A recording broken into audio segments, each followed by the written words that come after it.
Mula Luzon, Visayas at Mindanao, laging una ka sa mga balita at impormasyon sa mas pinalakas na unang balita.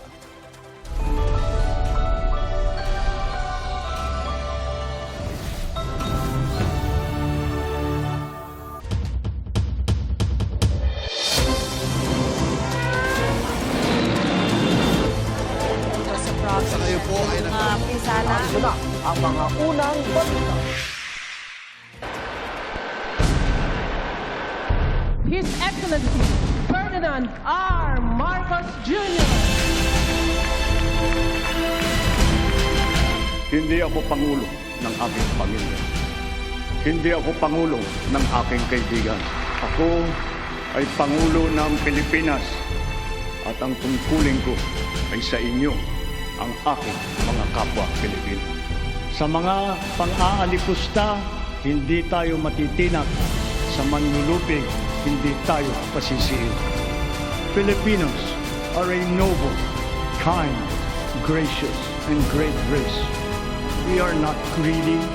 We are not racists. We are not liars.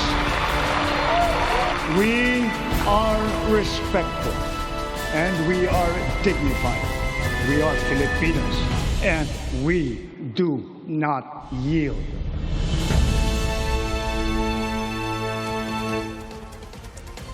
Generally peaceful ang ikalimang State of the Nation address ni Pangulong Bongbong Marcos Jr. kahapon. Ayon po yan sa Philippine National Police. Sa kanyang talumpati, ginit ng Pangulo na patuloy na ipaglalaban ng gobyerno ang karapatan ng Pilipinas sa West Philippine Sea. Tinalakay rin niya ang pagtatayo ng AI o Artificial Intelligence Hub sa Tarlac at pagpapalakas sa supply ng kuryente. Yan ang unang balita ni Tina Panganiban Perez. Filipinos are a noble, kind, gracious, and great race. We are not greedy. We are not racists. We are not liars. Matapang ang mga huling salita ni Pangulong Bongbong Marcos sa kanyang ikalimang State of the Nation address. Binigyan siya ng standing ovation sa kanyang tinuran. Hindi tinukoy ng Pangulo ang pinatutungkulan niya, pero binanggit ang anyay banta sa dignidad at respeto sa sarili ng mga Pilipino. We are respectful and we are dignified. We are Filipinos and we do not yield. Kasunod niyan, iginiit ng Pangulo na patuloy na isusulong ng gobyerno ang 2016 Arbitral Award na nagpatibay sa mga karapatan ng Pilipinas sa West Philippine Sea sa ilalim ng United Nations Convention on the Law of the Sea o UNCLOS. Patuloy anyang gagamitin ang anumang mapayapa at legal na paraan laban sa mga magtatangkang sirain ang tagumpay na ito. We give honor to our armed forces, the Coast Guard, even our fisherfolk, who all continue to patrol and plow our seas in the face of great risk. To them, we owe collective gratitude and appreciation, for it is they who give life to the letter and spirit of the Arbitral Award.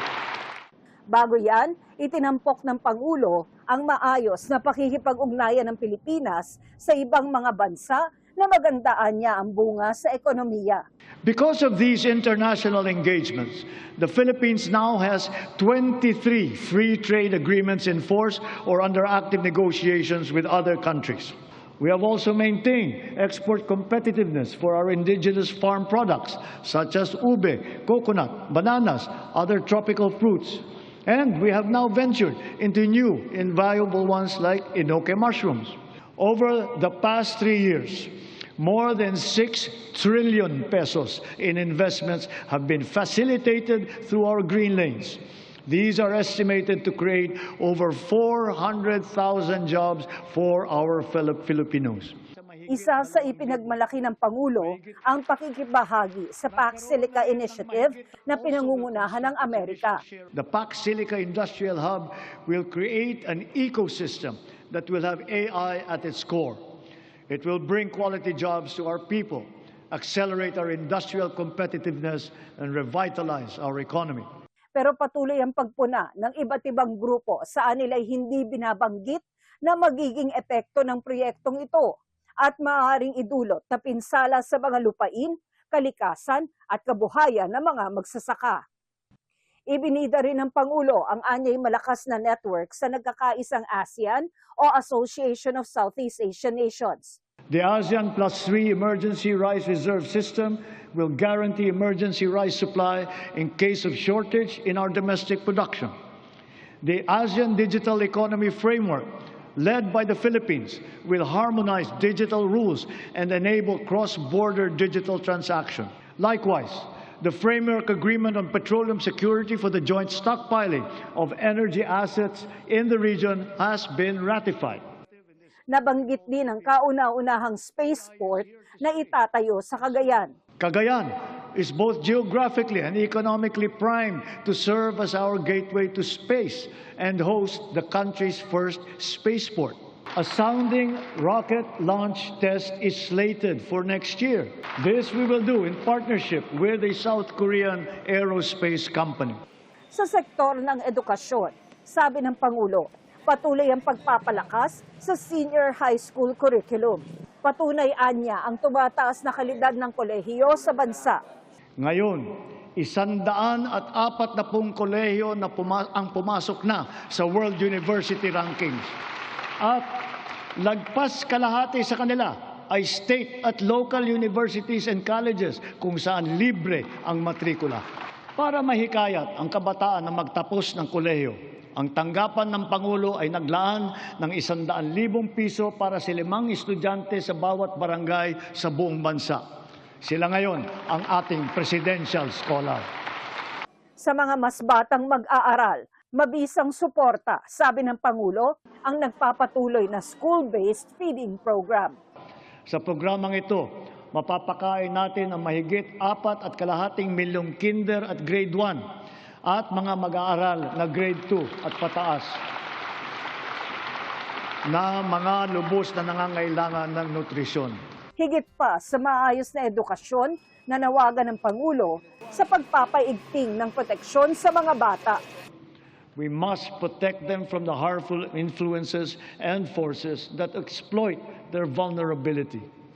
The corrosive influence of fake news, the unfettered exposure to pornography, even to minors, the constant depiction of casual violence, and the toxicity and hate culture pervasive in social media. These pernicious influences lead to issues of their mental health, rise in teenage pregnancies, and HIV/AIDS cases, and other extremely harmful consequences. Nagpaabot ng pakikiramay ang Pangulo sa mga magulang at kaanak ng mga mag-aaral na nasawi sa karahasan. Kabilang dito ang mga biktima ng pamamaril sa isang high school sa Tacloban City. To the parents of Chris Lawrence Fabian, Joyancy Separa, and Ayesa Nicole Dazo, we are all so very proud of the unflinching bravery and heroic virtue that you have instilled in your children. They are an inspiration to us all. Their courage and their selflessness, true Filipino qualities, are the virtues that these trying times call for. Binigyang diin ng Pangulo na ang pagtutulungan ng pamahalaan, law enforcement, komunidad at Department of Education para sa seguridad ng mga paaralan. Siniguro ng DepEd na nakahanda, gumagana at alam ng lahat ang mga mekanismo at proseso sa pag-ulat, sa pagtugon sa mga insidente ng bullying, pati na sa mga iba't ibang emergency. Sa tulong ng unang batch ng 10,000 school counselor associates na ipapasok natin sa mga pampublikong paaralan, ang mga anak natin ay meron ng malalapitan para sa angkop na payo sa anumang mabigat na pinagdadaanan sa kanilang isipan. Pinuri ng Pangulo ang kadakilaan ng mga guro at ibinida ang binuksang mahigit 30,000 posisyon para sa kanila. Pinangako ko noong nakalipas na SONA na walang magre-retirong guro na Teacher 1. Ngayon, mahigit 80,000 guro at schoolhead sa pampublikong paaralan ang na-promote gawa ng ating expanded career progression. To dramatically increase the traditional annual production output of DepEd, we have activated force multipliers in addressing classroom storage. tapping the DPWH, PAGCOR, and the LGUs as additional production arms. Ipinunto rin ang mga hakbang para palakasin ang supply ng kuryente sa bansa, gaya ng mga hydrogen power plant at pagsusulong ng nuclear energy. Pushing the envelope further, perhaps it is time for us to revisit nuclear energy production. Titiyakin natin ito ay ligtas. 4 of the contracts that we have so far awarded are for the production of hydrogen. Hydrogen gas will serve as a backup fuel for our power plants. Nanawagan din si Pangulong Marcos na amyendahan ang National Building Code para tiyaking handa ang mga gusali sa sakuna at Ecological Solid Waste Management Act. Sa pagtatapos ng kanyang talumpati, binigyang diin din ng Pangulo ang pagkakapit-bisik sa gitna ng anyay mga banta sa seguridad sa loob at labas ng bansa. Sa mga pang-aalipusta, hindi tayo matitinag. Sa manlulupig, hindi tayo pasisiil. Ito ang unang balita. Tina Panganiban Perez, GMA News. Tinawag naman ni Vice President Sara Duterte na pagsasayang ng oras ang State of the Nation address ni Pangulong Bongbong Marcos Jr. Hindi ako nanood ng SONA like last year and wala akong planong basahin ang nilalaman ng SONA o kahit man lang summary dahil I truly believe it is a waste of time of the Filipino people. Sinabi ng bise sa The Hague, Netherlands, matapos bisitahin ng amang si dating Pangulong Rodrigo Duterte na nakakulong sa International Criminal Court. Huwag daw umasa sa sinabi ng Pangulo na kakasuhan ng pinsang si dating House Speaker Martin Romualdez. Sabi ng bise, sinabi na ng Pangulo nung nakaraang taon na may makukulong kaugnay sa flood control scandal bago magpasko. Pero hindi naman daw nangyari. Sinisika pa ng GMA News na makuha ang tugon ng Malacanang kaugnay niyan. May pasaring si Senadora Amy Marcos sa ikalimang State of the Nation address ng kapatid niya si Pangulong Bongbong Marcos. Ayon sa Senadora, pambubudol lang ang sinabi ng Pangulo na malapit ng kasuhan ng Ombudsman ang pinsan nilang si dating House Speaker Martin Romualdez. Tanong pa ng Senadora, bakit mabilis ang pagsasampa ng kaso sa ibang politikong bumabatiko sa administrasyon pero hindi sa mga kaalyado ng Pangulo? Ikinatuwa naman ng ilang majority senators ang pahayag ng Pangulo, kabilang sina Senador Mig Zubiri, Erwin Tulfo at Risa Ontiveros.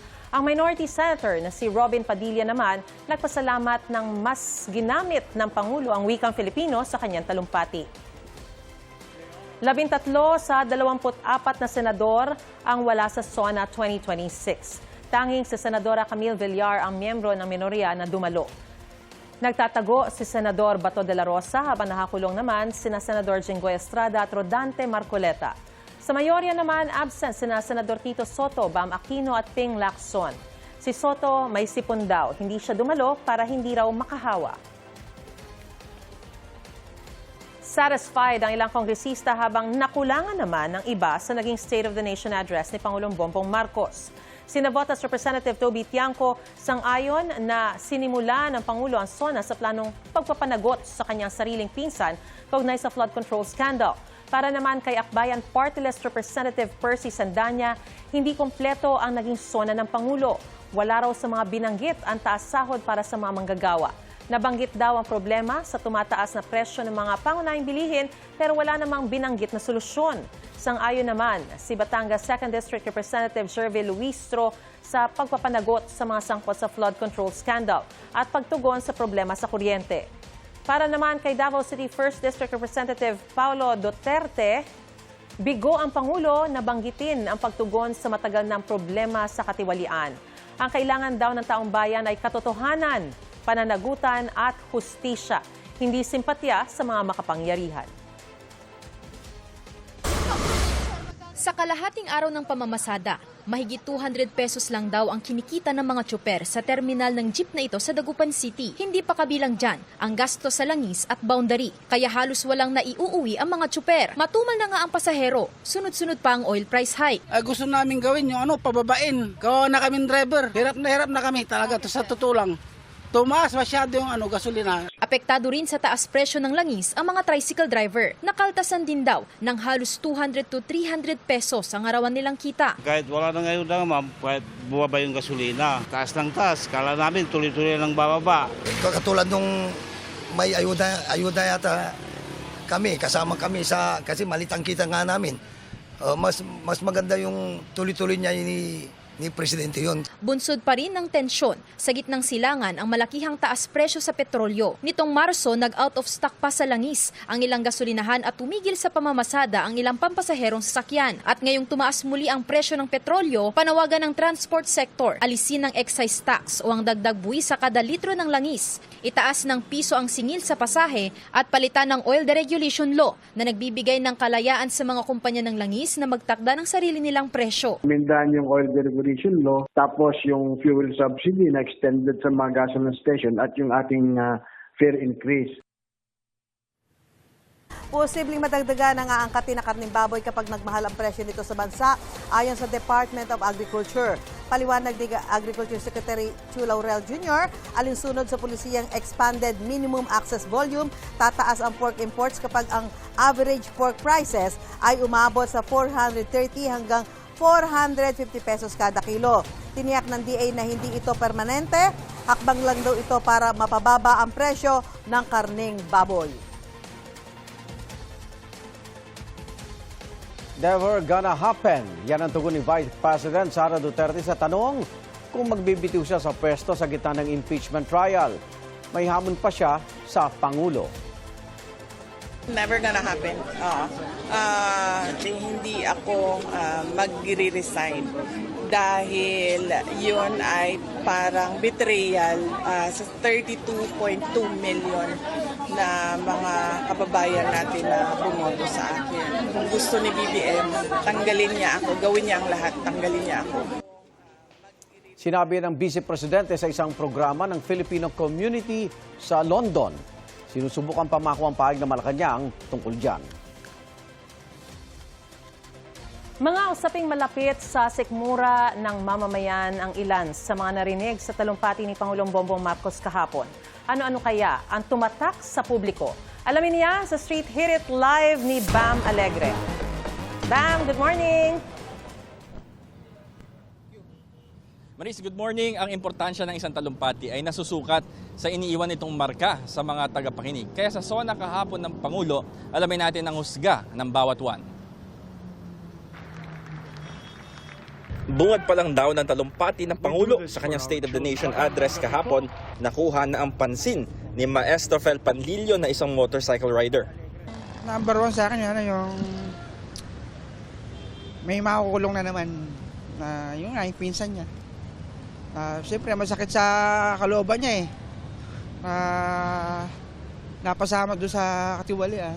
Ang tsuper na si Joseph Paternos binantayan ang SONA mula umpisa para mapakinggan kung mababanggit ng Pangulo ang tumataas na presyo ng produktong petrolyo. Ayuda niya sa amin sa mga driver na 5,000 talagang mahalaga sa amin. Tapos yung mawala lahat ng magnanakaw sa gobyerno, number one na pumatak sa isip ko. Ang tsuper ding si Michael Marfil nakulangan naman sa atensyon para sa kanilang hanay. Sana mabigyan na yun ng magandang hanap buhay namin dito sir sa jeepney driver. Pahirapan na kasi. Sa ngayon, ganito, katulad nito sir, wala kaming may isa kaya pila-pila kami dito. Dahil sa hanap buhay namin dito, katsaga kami dito sir. Ang isa pang tsuper na si Rayson Senya napabitaw raw sa panonood nang mag-change topic ang Pangulo. Maglalans ng racket, wala na ako ng gana, pinatay ko na yung TV ko. Yung sanang gawa ng paraan, kaya naman nilang ayusin yung presyo ng diesel. Pwede naman silang magbaba yung subsidy yung mga subsidy sa mga gasolina, sana lahat, hindi yung piling gasolina lang. Ang empleyadong si Gina Capon natuwa naman sa ilang napakinggang benepisyo na matatanggap niya. Regarding sa mga purpose, yung sa school na matatanggap ng mga magulang or mga single mom, katulad ko. May panawagan naman si Lawrence Santillan sa Pangulo. Mahal Pangulo Paano naman po yung mga issue nung lalo na po yung mga nasa nagugutom. Kasi sabi niyo maliban sa inaayos niya yung flood control. May hindi ko nabanggit, Pangulo yung issue po natin sa korupsyon na hanggang ngayon, nagtatago pa rin yung iba.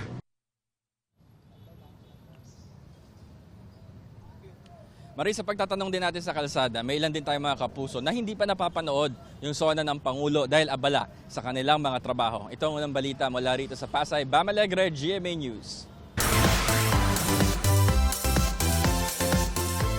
Nireveal ni na Born to Shine stars Michael Sager at Kobe Brown na hindi lang pang teleserye, may real-life link din sila sa mundo ng P-pop. Uy! Kwento ni Michael sa special media conference ng GMA Afternoon Prime Series na na-scout siya bilang member na binubuo pa noong boy group na Vision. Nang ma-meet niya ang leads ng entertainment agency, mas nakita raw na bagay siyang maging solo artist. Si Kobe naman nag-audition dati sa isang P-pop group pero na-realize niya eventually na pag-arte ang kanyang passion. Speaking of Kobe, sinurpresa ng aktor ang kanyang Born to Shine co-star na si Olive May sa kanyang fan meet. Lahag na layag ang tambalan ni JC at Megan na kinakikiligan ng fans sa serye. Sabi ni Olive na appreciate niya ang paglalaan ng oras si Kobe at ang effort ng fans sa dumalo sa event. Happy rin daw si Olive sa natatanggap na suporta para sa kanyang role na hindi lang daw basta kontrabida. Abangan ang mga tumitindi pang eksena sa Born to Shine, 2:30 in the afternoon, GMA Afternoon Prime.